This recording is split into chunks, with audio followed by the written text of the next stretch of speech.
हैं हम इंटर्नशिप पे which you guys are starting. There are two batches that have been merged here. ठीक.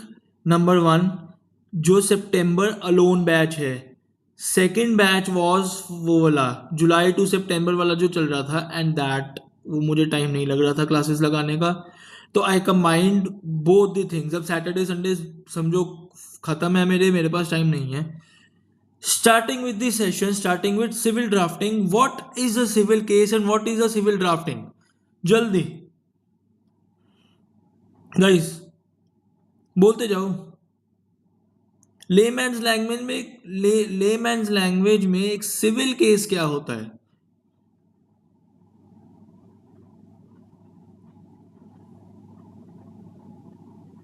बोलो यार.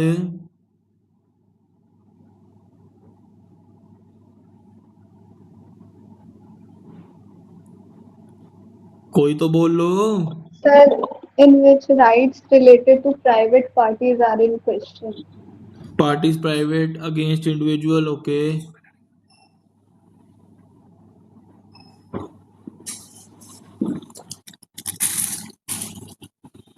सर ऐसे क्लेम जिनमें मतलब कंपनसेशन या डैमेजेस क्लेम करे जाते हैं. ठीक है.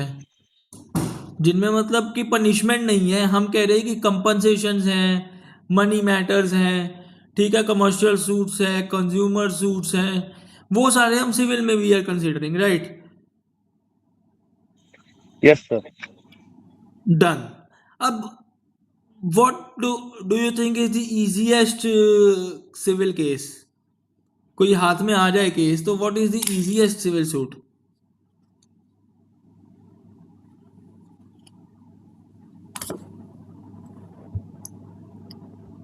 इंजंक्शन नहीं. इंजंक्शन की आर्ग्यूमेंट थोड़ी टेढ़ी जाती है. मनी रिकवरी कैसे करवाओगे? मनी रिकवरी बताओ. How will you get your money recovered? I have your 20 lakh rupees. How will you get it recovered from me? Mediation. I am not ready to give you the money. You'll file a suit against me, but it will go against you, against both of us till years and years, right? A legal fight between people over rights, money or property. Yes. Yes. NG. Consumer. Yes, consumer is one of the easiest, but still it is one of the difficult part. Check bounce cases are very difficult. Check bounce cases you have to think a lot, you have to go through a lot. चलो मैं बताता हूँ. Consumer यार सीधा है. Breach of trust नहीं है. Breach of trust prove करना is a difficult task. How will you prove कि ब्रीच ऑफ ट्रस्ट हुआ है? थोड़ा उसका ओनर्स ऑफ प्रूफ में फंसते हो, स्टेटमेंट्स में फंसते हो. Arbitration, that's an ADR, that's not a civil suit. We are discussing suits where a जज is sitting in front of us. बोलो शहर. Sir, domestic violence claim under DVI. पर वो Like कैसे the प्रूव onus करोगे? of proof is आज की date के सिनेरियो के हिसाब से डीवी एक्ट कैसे प्रूव करोगे कि हुआ है? गुड जितने इवनिंग झूठे सर. केसेस फाइल हुए हैं. sir, but उसमें जैसे onus of proof जो होता है वो तो respondent के ऊपर होता है ना. होता है, मान लिया ओनर्स ऑफ प्रूफ सामने वाले पे है, बट स्टिल यार मैं ये कहता हूँ कि झूठे भी तो एविडेंसेस बन जाते हैं. Good evening sir. Good evening. क्या हाल? बढ़िया है सर. अब समझो, अब कंज्यूमर मैटर ही इजी मान के चलते हैं हम. ठीक है. सर टॉपिक क्या है sir? We are starting with civil suits, civil drafting, civil things, everything related to civil. Done. ठीक है. यहाँ कोई अटेंडेंस फॉर्म नहीं आएगा. यहाँ पे Priyanshu will be checking for his batch, and दूसरा कौन है? Yes sir. ठीक. दूसरा जना दूसरे बैच का चेक कर लेगा. जो जो नहीं अटेंड करेगा आफ्टर एवरी 3 क्लासेस बाहर निकाल दिए जाएंगे ग्रुप से. क्योंकि मैं आई डोंट वांट यार सीरियस पीपल यहाँ पे. मस्ती मजाक मैं कर रहा हूँ. ठीक है. हम केसेस जब सब कुछ डिस्कस कर रहे हैं तो फिर काहे ना करें हम, फिर अच्छे से चले ना. राइट? और एम आई राइट और am I wrong? Yes sir, right right, totally. Yes sir. Done. Yes ठीक। सर। अब what is a consumer case? Simple सा क्वेश्चन अगेन। सर तुम लोग कहोगे सर व्हाट व्हाट पूछता रहता है, but what is a consumer case? Who is a consumer यहाँ पे? Am I a consumer? Are you a consumer? You are attending my lecture, are you a consumer यहाँ पे? Yes sir. बाकी Jyotsna says no, Prateek again no, Prateek क्या हाल? Ravinder says no. Sir consumer हो गया sir जो कि किसी चीज को सर मतलब किसी सर्विस को, किसी गुड को, या फिर किसी मतलब मैनेजमेंट को मतलब कि एंडोर्स कर रहा है। हाँ, फॉर किस purpose? For money purpose, yes commercial sir. Purposes. यहाँ पे कमर्शियल पर्पस है। Am I taking a money from you और are you giving me any money for such classes? No sir. नहीं ना, बस सर्विसेज है मान लिया, but this is a I am transferring knowledge, but this is not a you are not my consumers. अगर मैं यही क्लासेस बेचना शुरू कर दूं, then what? Will that be consumer suits? Sir monetary benefit होना जरूरी है ना। मॉनेटरी बेनिफिट होना जरूरी है। अब मेरे को एक बार बताओ, सबके लिए वही सेम क्वेश्चन, दो क्वेश्चंस रेज होंगे यहाँ पे। एक कि मैंने सिर्फ ये क्लास रिकॉर्ड की और बेचना या ये क्लास बेची, इसके अगली क्लासेस नहीं बेची, तो then again will you be the consumers?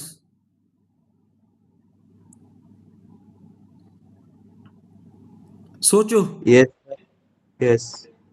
नहीं होगे, क्योंकि कंटिन्यूअस ट्रांजेक्शन्स होगी। मैं अगर उस चीज़ का पर्टिकुलर काम कर रहा हूँ, मैं सारी क्लासेस बेच रहा हूँ, मैं एकेडमिक्स में हूँ, तो वो होंगी कंज्यूमर में। मैंने सिर्फ एक क्लास बेची, आई डेंट सेल अदर्स, वो कंज्यूमर में नहीं आएगी।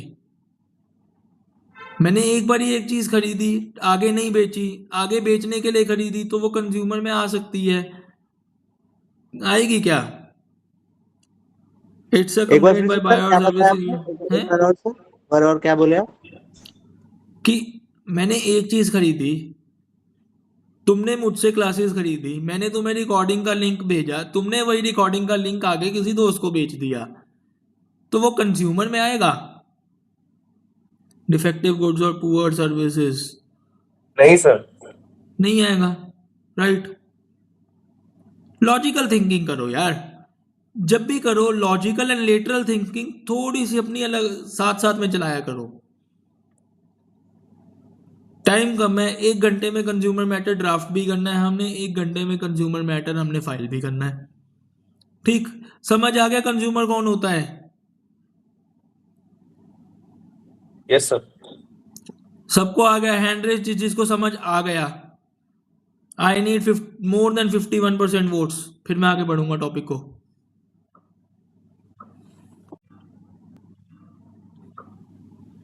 उन्नीस, 20, ना जी 51% तो नहीं हुए।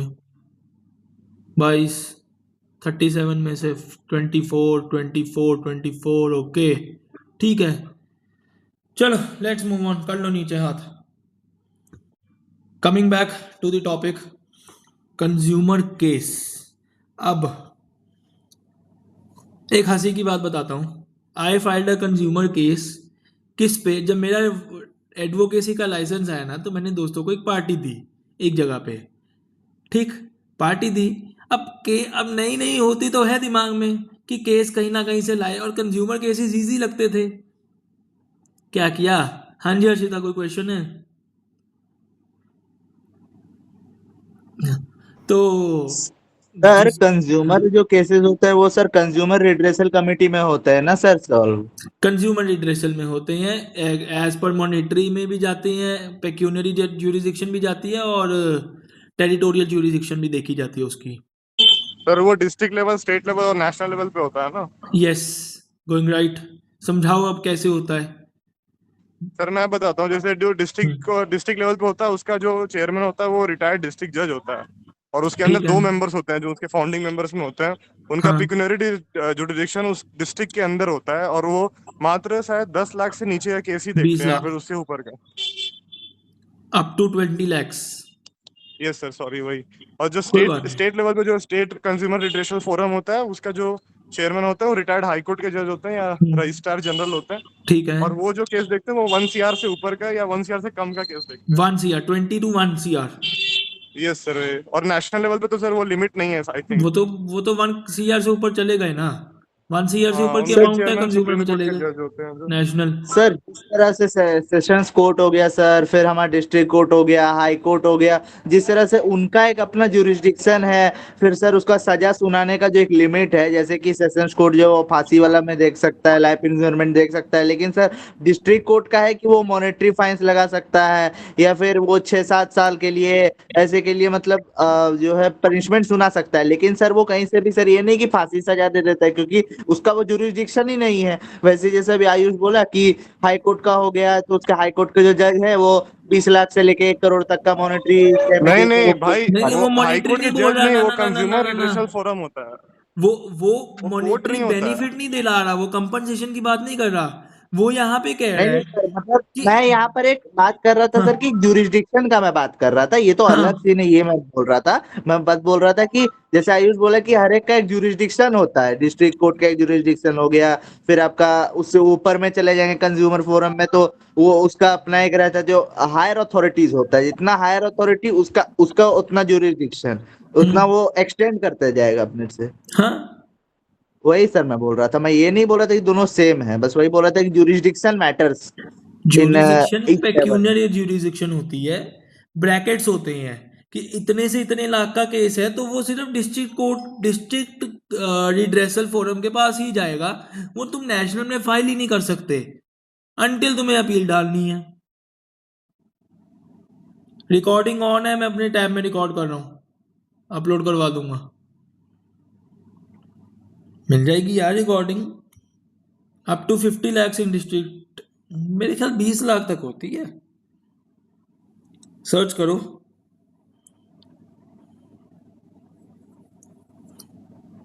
क्या चीज बोले सर, क्या चीज बोले? पेक्यूनरी ज्यूरिसडिक्शन का ब्रैकेट डिस्ट्रिक्ट का, डिस्ट्रिक्ट कंज्यूमर रिड्रेसल फोरम का कह रहा हूं मैं।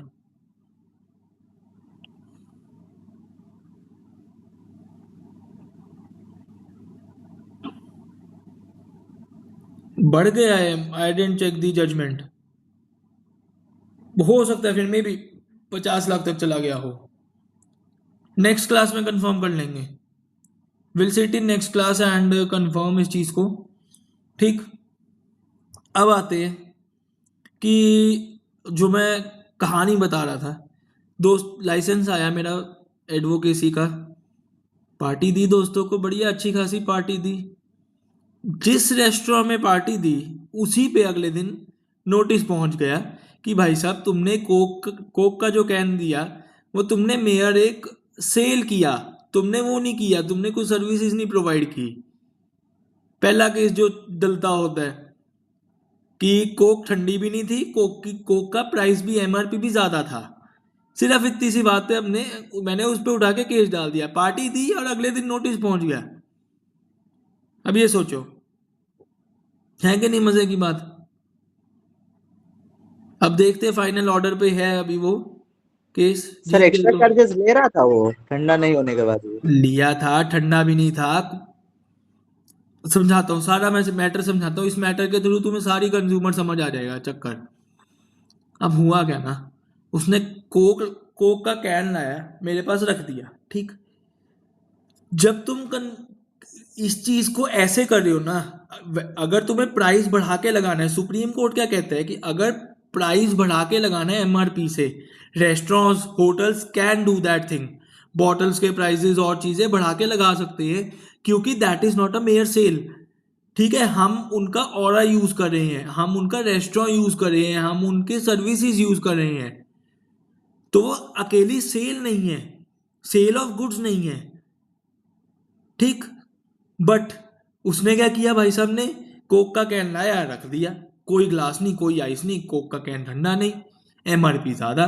मैंने उठा के नोटिस भेज दिया, बड़ा प्यारा सा एक केस मैंने फाइल कर दिया उस पे। अब तो जो फाइनल ऑर्डर पे, लेट्स सी क्या ऑर्डर आता है। ठीक, मैं दिखाता हूँ। मेरे पास शायद स्कैन्ड फाइल उसकी पड़ी होगी, चांसेस हैं।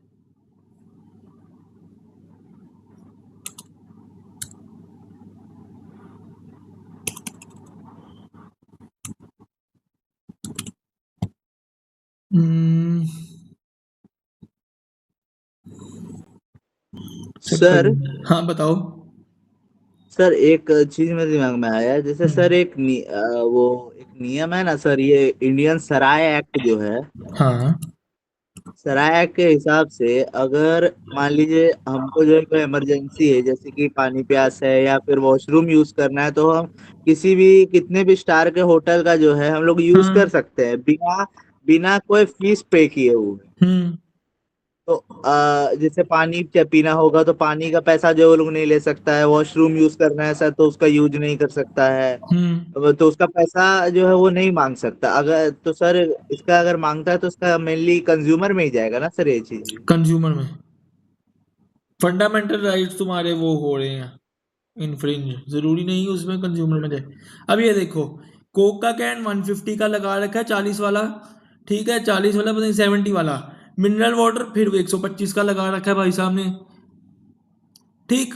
फिर और क्या गलती है इसके बिल में, यहाँ पे थी गड़बड़, बिल नंबर तो है, यहाँ पे कुछ जीएसटी का भी पंगा था, जीएसटी है, आई थिंक सो वो भी था, नहीं जीएसटी है, ठीक है सिर्फ। अब इसकी गेम क्या मेरे को पता है क्या पंगा पड़ा, समझो, बिल मेरे से गुम गया, अब कोर्ट मांगता ओरिजिनल बिल, बिल गुम गया, ठीक। अब अब उसको तो पता नहीं था सामने वाले को कि मैं ही वही वकील हूँ जिसने केस कर रखा है। मैनेजर को क्या पता, वो तो सीधा मैं सीईओ के पास या डायरेक्टर्स वगैरह के पास जाती है या लीगल टीम के पास जाती है नोटिस वगैरह। मैं बड़े प्यार से 2-4 दिन बाद मुंह उठा के फिर से गया, मैं भाई साहब सीए ना एक बिल मांग रहा है, इस डेट का बिल था यार, ये कोई पता नहीं बिल नंबर नहीं मुझे याद आ रहा है, इस टाइम के अराउंड का बिल था, चेक करना कार्ड से पेमेंट की हुई थी। वो कहता फ़ोन नंबर नोट करवाया था, मैं कहाँ करवाया था, तो ठीक है, उसने मेरे को बिल की कॉपी भी निकाल के दे दी, ये बिल की कॉपी की स्कैंड है, ओरिजिनल बिल नहीं है ये, जो कॉपी जो दूसरी वाली निकाल के लाए वो है ये। अब देख रहे हो कितने मजेदार केसेस चलते हैं। अब ग्रेन बाय एल्गिन का ही हम अगर ड्राफ्ट देखें क्या बनाया था मैंने कंज्यूमर का,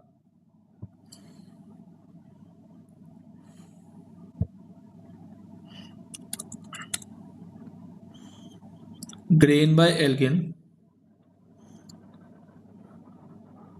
लीगल नोटिस, यही था क्या ये, ठीक है, सीधा आ गया मेरे नाम पे versus Kishore hospitality grain by Elgin cafe, consumer complaint डल गई that the complainant availed hospitality services by way of dine in, मैं डाइन इन करके आया, फ्रॉम वन ये ऑपरेटिंग अंडर द नेम ये on this date at approximately ये as evidenced in bill number ये amounting to ये amount which was duly paid by through his debit card. मैं generally ऐसे पंगे लेने हो ना तो डेबिट कार्ड से पेमेंट करता हूँ या जी पे या ऐसा कुछ ही करता हूँ, ऑनलाइन पेमेंट से रादर देन कैश दिया, risk free work. The payment was acknowledged by opposite party, therefore the complainant is a consumer, मैंने डिफाइन कर दिया कि कंज्यूमर कैसे हुआ मैं, ठीक। Copies of the said bill and corresponding transaction are annexed. That on verification it was found that Coke was overcharged at rupees इतना, on which GST was also levied. MRP पे कभी GST सुनी है लगती हुई, पर इसने लगाई हुई है, ठीक। However the said item was a regular can of Coke having MRP of 40 रुपए. Thus the act charging more than MRP constitutes unfair trade practices. Photograph of the Coke can, वो भी दिखा दूंगा, सर पढ़ी जैसे होंगी। जैसे आप बिल दिखाए थे सर, तो उसमें जैसे 30 रुपया करके जीएसटी सीएसटी दोनों लगा के रख दिया था। हाँ लगाया हुआ है, टोटल बिल हाँ, पे तो 150 के कैन यानी कि सर, यानी 90 से 80 रुपए का कैन होगा, उस पर 60 रुपए का जीएसटी और सीएसटी मिला के लगा देंगे। 40 रुपए का कैन है वो वाला। मैं तुम्हें वो दिखाता हूँ, फोटोज भी दिखाता हूँ। 40 रुपए के कैन को 150 का करके अगेन उसने क्या किया, वो डाल दिया जीएसटी उस पे। फोटोज दिखाता हूं मैं, ठीक है। That the complainant also submitted a grievance on integrated grievance reduction mechanism पे डाला था, जिसका कोई जवाब ही नहीं आया था। मैंने कैंसिल ही कर दिया, वो उठा के विड्रॉ कर दिया। That despite the lapse of a reasonable time, the said grievance was marked as not processed yet. Owing to the non-responsiveness, the complainant closed the grievance. ठीक, उसका भी लगा दिया prayer. Direct the opposite party to reimburse the amount. कितनी? 1560 रुपये पूरा, 1560 rupees I am asking पूरे. Award a compensation of rupees 50,000. Litigation charges 25,000. Any other order. Again खुद ही हूं मैं कंप्लेनेंट, थ्रू काउंसिल मैंने अपने सीनियर को इन्वॉल्व कर लिया बीच में जान के, ताकि लिटिगेशन चार्जेस भी मिल जाएं। सीनियर का वकालतनामा साथ में लगाया। ठीक, इतनी सी ड्राफ्ट होती है ये। ठीक, अब इसमें ये क्या है, कंप्लेंट रीजॉइंडर। अब उसने मुझे रिटर्न स्टेटमेंट दी, समझो। He gave me a return statement. Return statement क्या होती है, जल्दी फास्ट, रिटर्न स्टेटमेंट क्या होती है? सर रिस्पॉन्स में, रिस्पॉन्स, किसका रिस्पॉन्स? सर वो ये क्या नाम है, एल्गिन के, किशोर हॉस्पिटैलिटी, किशोर हाँ, हॉस्पिटैलिटी। प्लेंट का रिस्पॉन्स, कंप्लेंट का रिस्पॉन्स, रिटर्न स्टेटमेंट इसमें होती है। डिफेंडर होगा या रिस्पोंडेंट होगा सर? डिफेंस करते हैं, इसमें respondent इसमें जो ऑपोजिट पार्टी होगी, complainant and opposite party. Opposite party कुछ तो कहेंगे सर ना। सर यानी किशोर हॉस्पिटैलिटी। हाँ, किशोर हॉस्पिटैलिटी। अब किशोर हॉस्पिटैलिटी ने रिटर्न स्टेटमेंट में क्या लिखा कि भाई साहब, वो कहता कि मैंने, उसने क्या किया, साथ में अटैच किया अपना वो मेन्यू। कहता कि मैं अब जब मेन्यू दे दिया तो दैट इज क्या है, एक्सेप्टेंस है, कॉन्ट्रैक्ट बन गया एक मेरे और उसमें। मैंने एक्सेप्ट कर ली वो बात कि हाँ कॉन्ट्रैक्ट बना। बट तुमने मेयर सेल की है, मैंने सर्विसेज तो तुम्हारी कोई यूज ही नहीं ना की एक्स्ट्रा कोक के लिए। तुम आए, तुमने ग्लास रखा, डन, और तो कुछ हुआ ही नहीं। कोक का कैन दे गए, तुमने कुछ किया नहीं, अननेसेसरी का सरदर्द क्यों दे रहे हो मुझे? पर नहीं, मेयर सेल, उसी बात पे हम लड़े। फिर मैंने रीजॉइंडर में दिखाता हूं क्या जवाब दिया।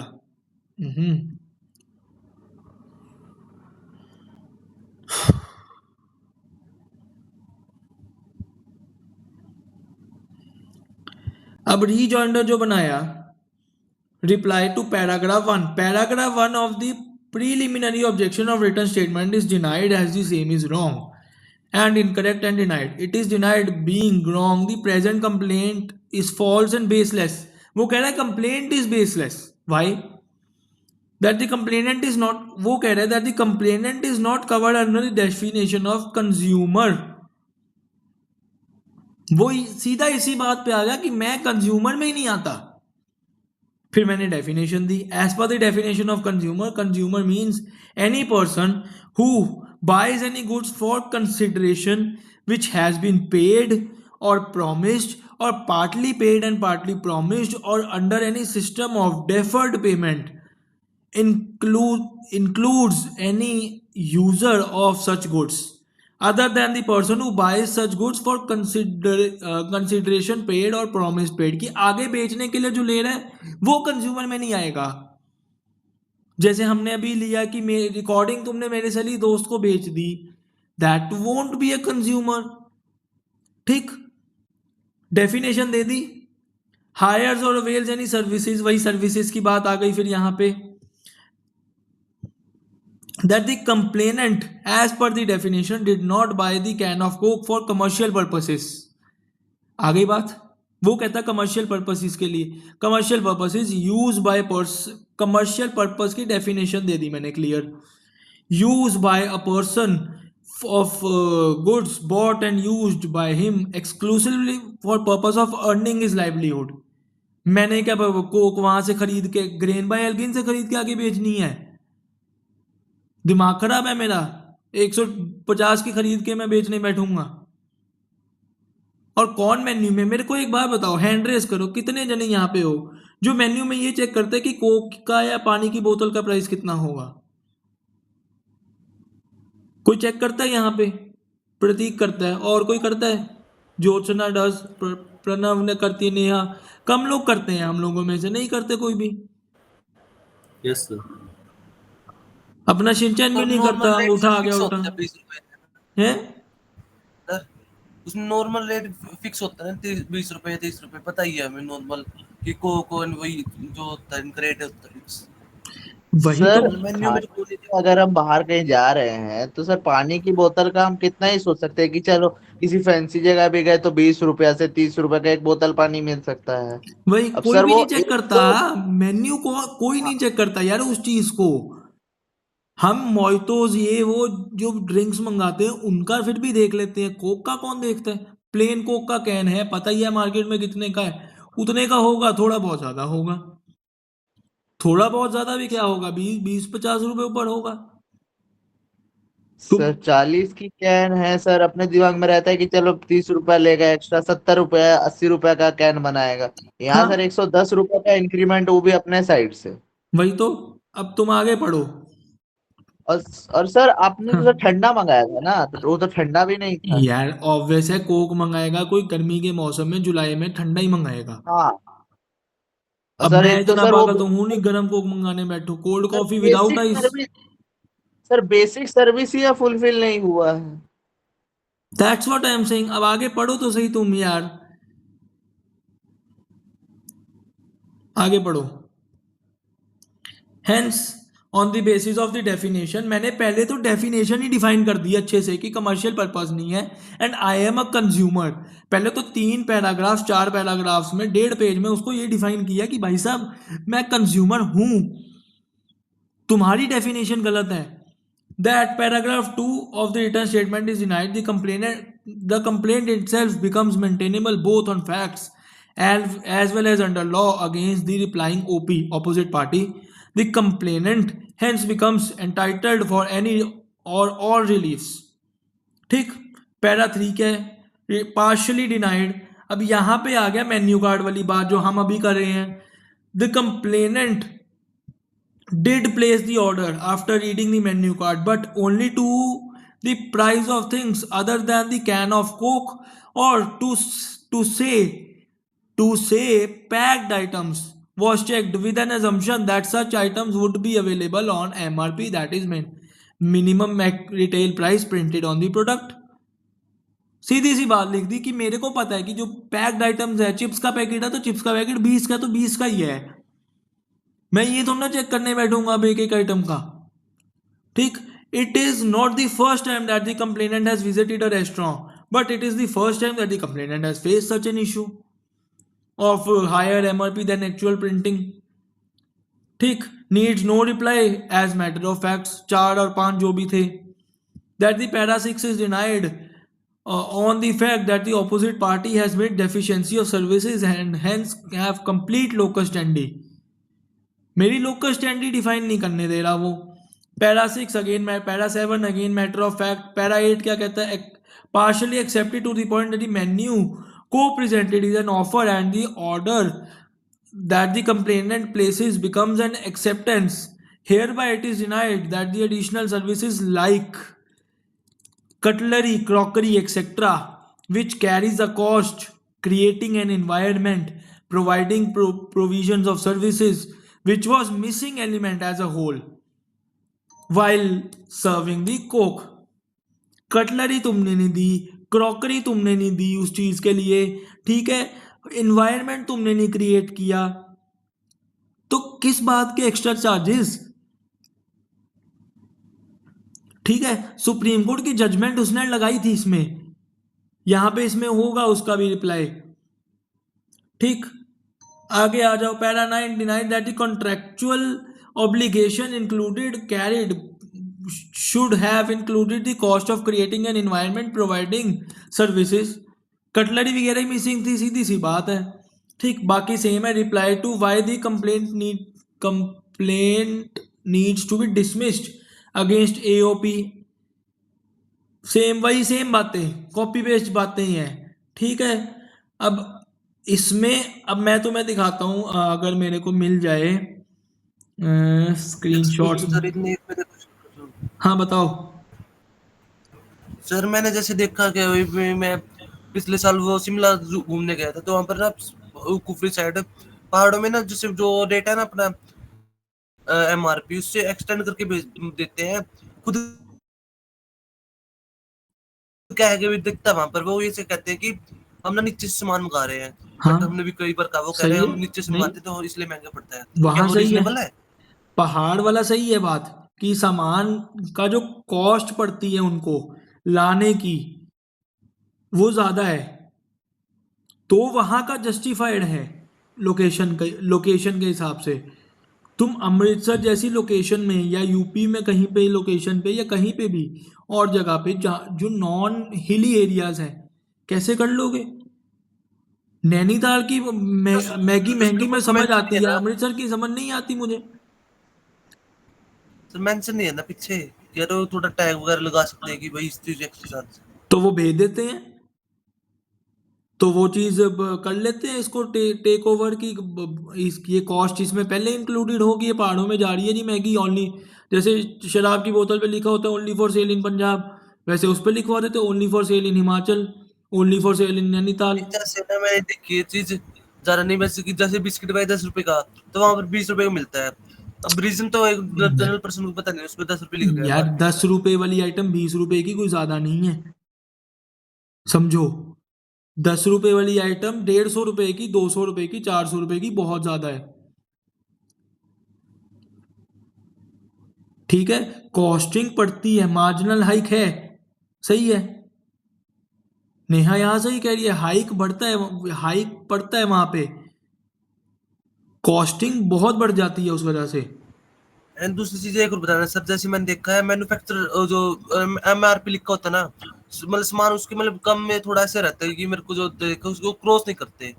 लाइक अगर रेट उस पर 10 रुपए है तो 7 रुपए 8 रुपए ऐसे मिल सकती है, मतलब प्रॉपर पे ना देते हुए थोड़ा कम ज्यादा भी दे देते हैं कि वो क्या होता है मतलब उसका बताने पर। जैसे मैंने कहा कि जैसे उस पर रेट एमआरपी 10 रुपए लिख रखा है, मैंने जो देखा चीज वो चीज होती है मैंने को जो मतलब समझा उसका कि नॉट एक्सीड फ्रॉम 10 10, तो कई बार हाँ 7 रुपए 8 रुपए 5 रुपए ऐसे मिल जाती है, मतलब कम भी हो सकता है ज्यादा भी हो सकता है, मतलब कैसे एक बार बताना। यार कम तो क्या होगी एमआरपी से, ठीक है वो चीज़ अलग है।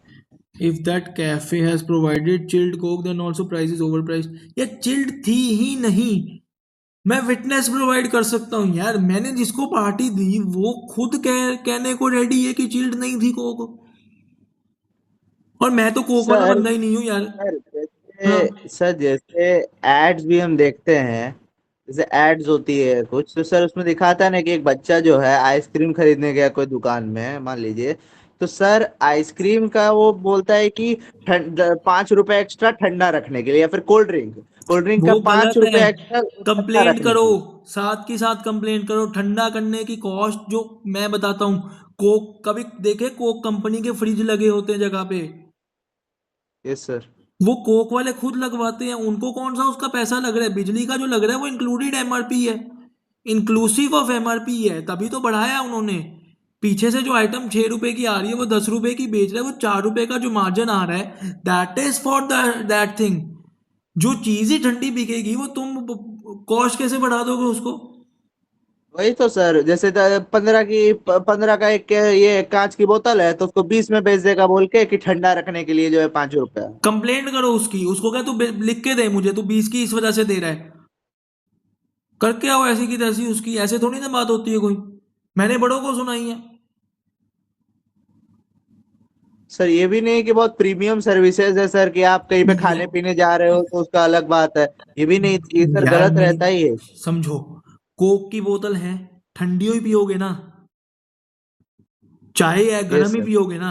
अब वो ये तो कहेगा नहीं कि गैस की कॉस्ट एक्स्ट्रा बढ़ी है, मुझे चाय का कप 10 रुपए का, मैं वैसे 10 रुपए का होना चाहिए था, प्लास्टिक के कप में दे रहा हूँ मैं, वो भी खरीद के दे रहा हूँ पीछे से, और छान के दे रहा हूँ तो वो चाय पत्ती का अलग कॉस्ट है, इसकी अलग है। वो है तो सर एक बंडल ऑफ थिंग्स ना। कोक की बोतल यस है, अब कोक कैन लोगे, अब वो कैन तो चलो फिर भी ठंडी हुई पियोगे ना। बॉटल है, बॉटल दे रहा हूँ, बॉटल ओपनर खोल के देने के अलग पैसे लेगा फिर तो वो, कि जी 10 रुपए यस खोल के देने के दे रहा हूं मैं, खुद खोल लो नहीं तो दांत से।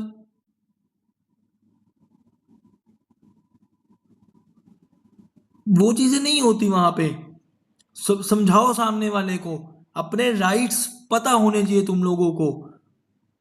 और और मैं सर अगर ये तुम, जो हाँ, सर्विस चार्जेस भी जो सर कुछ कुछ जगह इंक्लूड कर देता है, कोई कोई रेस्टोरेंट या रहता ऑप्शनल है, होता तो है। उसमें सर नियम के हिसाब से तो कहता है ना सर कि अगर आपका मन है कि आपको सर्विस के लिए टिप करनी है तो आप खुद से कर सकते हैं सर। वो अपने मर्जी से आप ये नहीं कर सकते कि 200 रुपया का हम इसमें बिल में जोड़ रहे हैं सर्विस चार्ज के नाम पर। ऑप्शनल होता है, हटवा दो।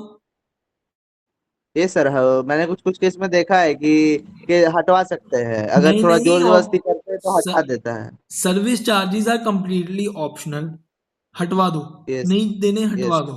अगर सर्विसेज नहीं अच्छी लगी, अगर लगी अच्छी कुछ है ठीक है जे, पैसे हैं या शो ऑफ करना है दोस्तों को भी, हाँ हमारे पास तो भैया बहुत पैसा है, हम तो उड़ा लेंगे, सर्विस चार्ज भी देंगे तो दे लो, कौन रोक रहा है तुम्हें।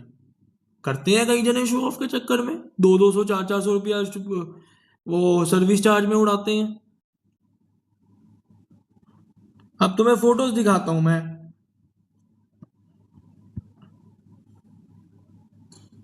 ये एक ही मैटर डिस्कस करने में कितना टाइम लग गया। ये देखो, ये पड़ा है कोक का कैन, ठीक, कौन सी डेट का है, ये लोकेशन है उसकी 11 जुलाई 2024, 2:43 की है। स्क्रीनशॉट वीडियो कैप्चर है, वीडियो कैप्चर में से स्क्रीनशॉट मारा हुआ है। ये वीडियो मेरे पास अभी है नहीं इसमें, ठीक है। ये मेरा लाइसेंस आया था 2 दिन पहले, 9 तारीख को लाइसेंस आया, 11 तारीख को पार्टी चल रही है ये लाइसेंस की। लोकेशन आ गई अबव स्टारबक्स, अबव स्टारबक्स, ठीक। कैन है अकेला, ग्लास कहाँ है यहाँ पे, तीनों फोटोज देख लो, ग्लास कहाँ है, दिख रहा है कहीं ग्लास। No sir.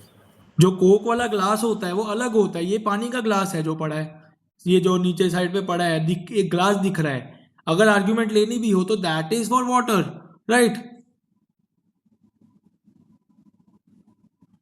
मेरे पास और पड़ी होंगी यार, इधर ही कहीं कुछ ना कुछ पड़ा होगा।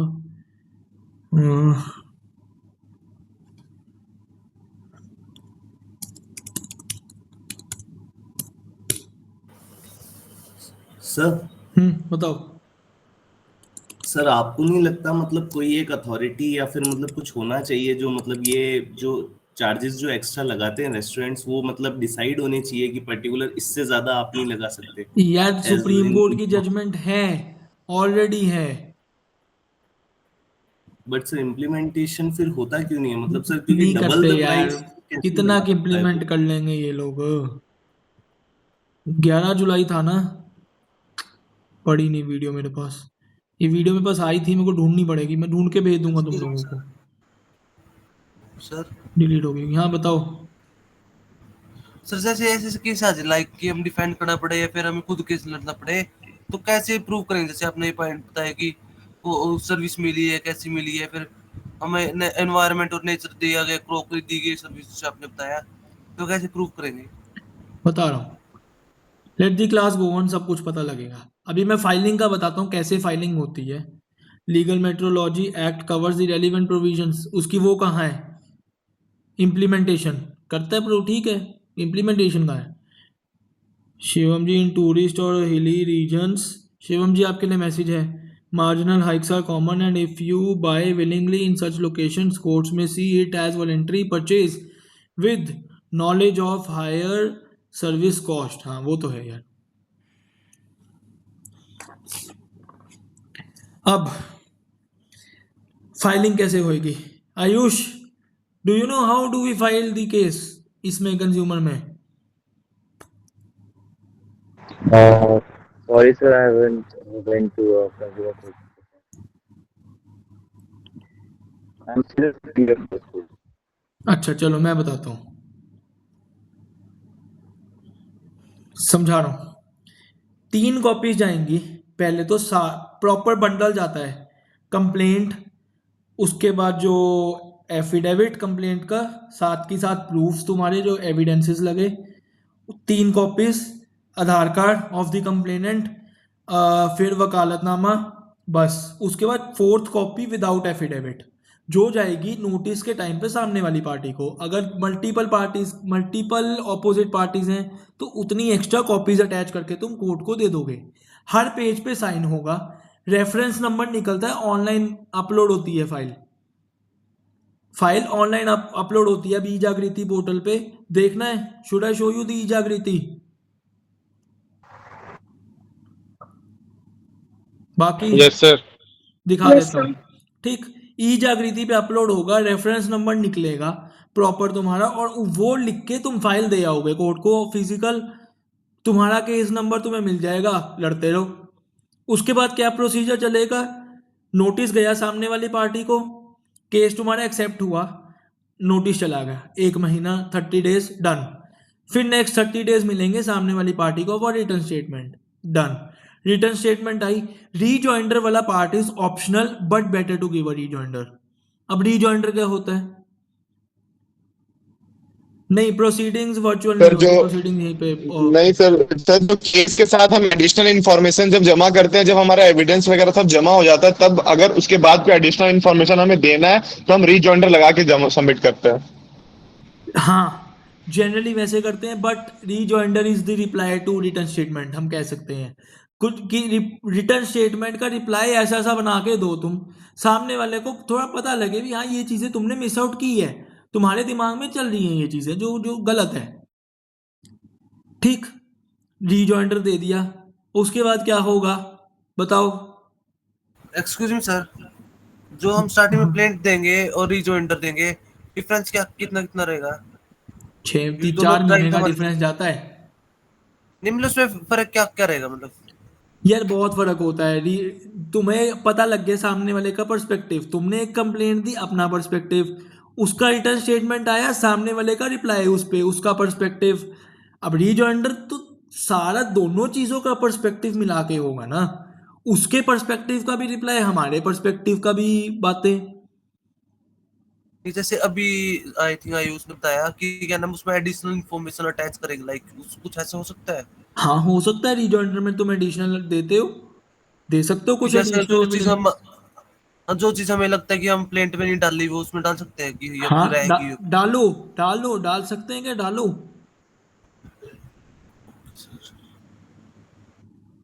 ठीक, उसके बाद रीजॉइंडर हो गया, उसके बाद तुम्हारे पास 2 ऑप्शन होते हैं, या तो आर्ग्यूमेंट या रिटर्न आर्ग्यूमेंट, बस मैटर खत्म।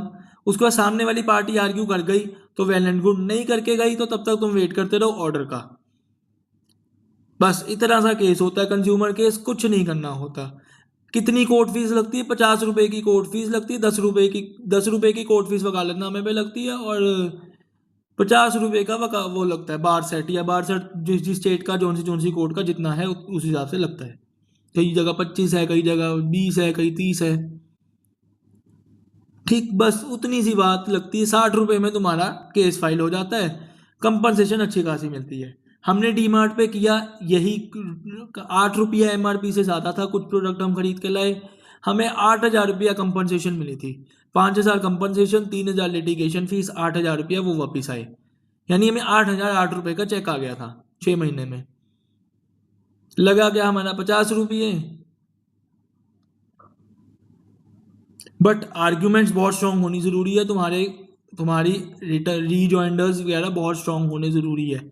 एक गड़बड़ सारा तो केस फैल एडवोकेट का जाएगा। लगते हो ना, है जैसे आपने क्या कितना 50 जो रुपए का है, और तो एडवोकेट का लगते हो ना, अगर नॉर्मल कॉमन मैन कितने लगे लिटिगेशन फीस वगैरह लगा के?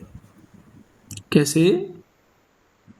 अगर जैसे मैं नॉर्मल कॉमन मैन हूँ, मेरे को केस करना, तो लिटिगेशन फीस एडवोकेट फीस कितनी मतलब कितना पड़ जाए एक्चुअली मिलेगी खर्चा जरा? कंज्यूमर में लिटिगेशन फीस ज़्यादा नहीं लेते कि 10,000 से ज़्यादा लिटिगेशन फीस नहीं लेते सामने वाली पार्टी, मतलब तुम्हारा वकील।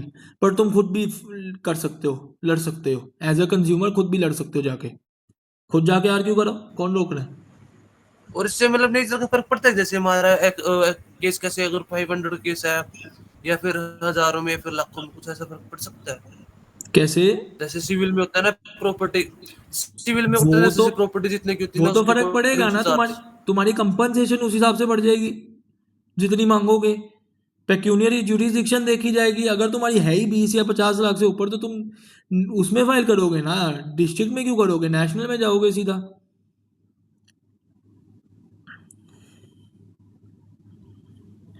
एडवोकेट और क्लाइंट भी कंज्यूमर डिफाइन में आएंगे। यस, आते हैं। कौन कंज्यूमर नहीं है यार? We all are consumers, we all are consumers of some services, we all are consumers of some goods. रोज का है ब्लिंकिट हम करवा रहे हैं, हम कंज्यूमर हैं। हम किसी को फोन करके समोसे मंगा रहे हैं तो कंज्यूमर हैं। हम दोस्त को फोन करके कह रहे हैं कि भाई आज पार्टी करते हैं या कल मूवी देखने जाते हैं तो वो हम कंज्यूमर हैं। ठीक, अंडरस्टूड यहां तक?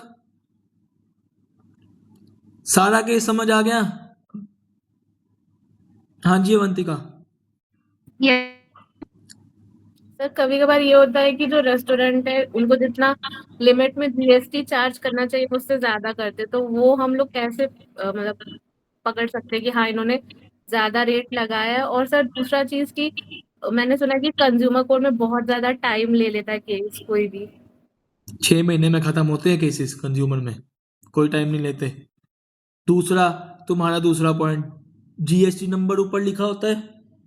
ठीक, gst.gov.in पे जाओ, वो tax payer search tax payer करो, उसकी सारी रिटर्न्स आ जाएगी, उसने भरी है नहीं भरी, और वो कौन से में फॉल होता है, 18% में, 5% में, किस में। हो गया।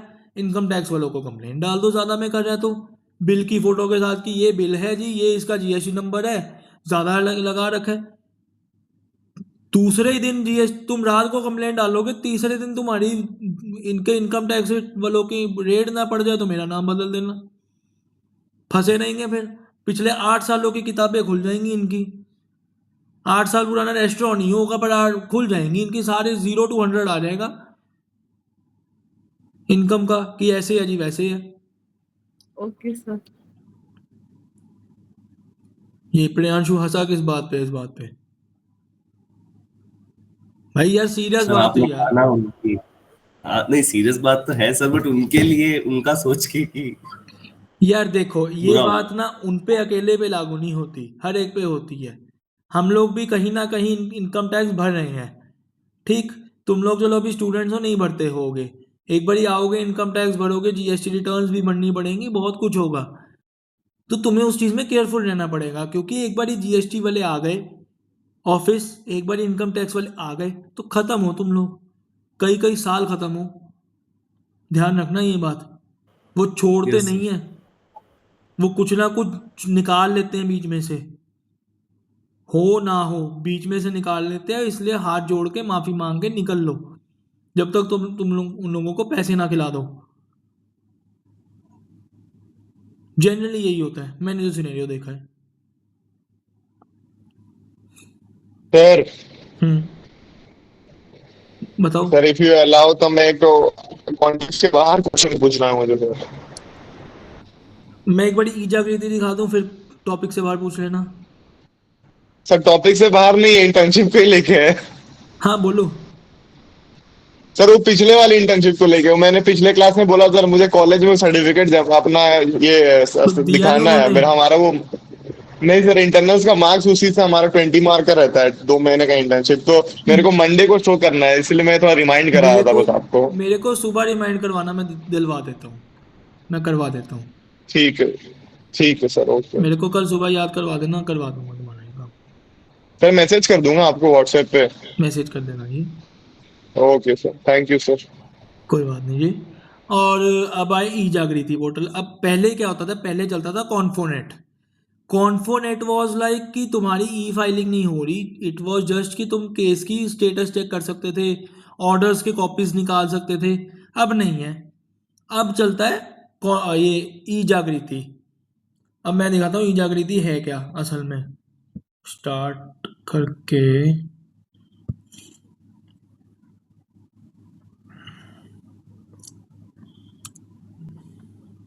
सर ये फोटो आपकी अच्छी लग रही है इसमें, देखिए। फोटो अच्छी है ना? दूसरी दिखाऊं लॉक स्क्रीन वाली, दिखेगी तो। लॉक स्क्रीन वाली मैंने बार नहीं बार की।